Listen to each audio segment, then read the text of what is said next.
story that we just read, and Jesus' disciples are not ocean-faring sailors, but they are fishermen. And they have spent days, hours, months, years on the lake. And they are not inexperienced when it comes to kind of judging what the weather is. But even with all of their combined skill and all of their combined knowledge, something is going on in that story, in that with the storm that's happening, that the dynamics become frightful for them. They get a sense of dread about what they are about to experience, to the point that they become so fearful that they wake up the one guy in the boat who has no fishing experience whatsoever. You know you are in trouble when you turn to the one person on the boat who has never been on a boat. But fear is a remarkable motivator. And it will make us do things that are completely out of our character. And I was reminded of that this week on a number of occasions. But we often join in with the disciples in this fear, because we too can sense when there is a threatening storm. When we get a bad report from a physical exam, or we are underemployed or unemployed, and we have a tough time finding a job in this economic market. If there are turmoil in our relationships between our spouses or our children, our friends, things kind of kick up, and we can sense that we are in danger. To use another very well-known biblical story as a metaphor, it is not uncommon for us to feel like David standing in the presence of Goliath. Fear can also threaten a congregation.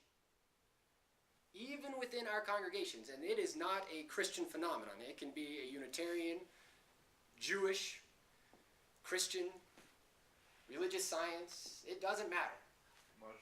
Muslim. Fear can infiltrate our congregations with thunderstorms that can be incredibly devastating.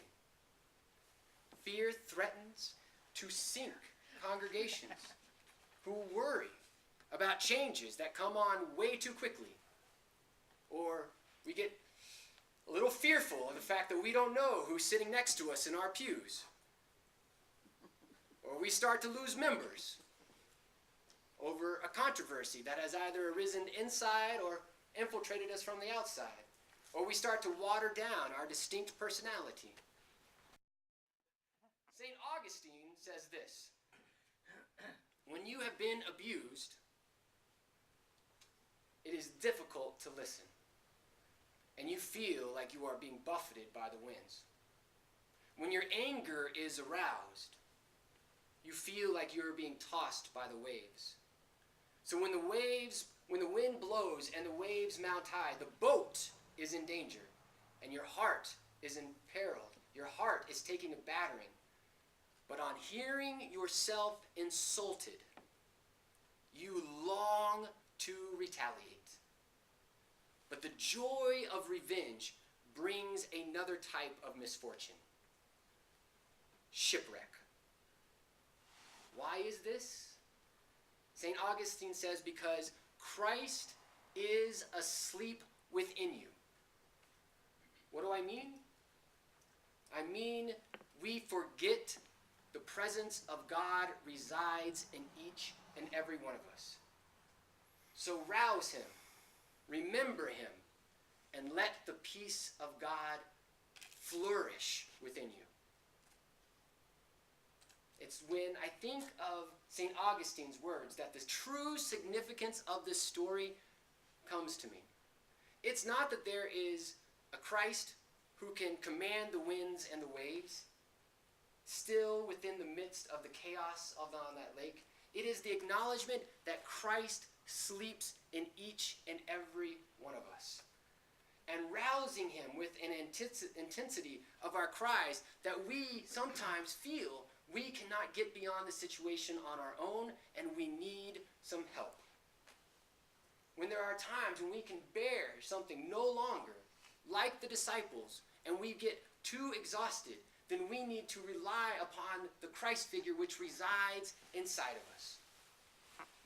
These stories, like the one we read today, like the story of the Hebrew children under the oppression of Pharaoh, crying out, it helps us to know that we have a loving and forgiving and liberating God that we can turn to.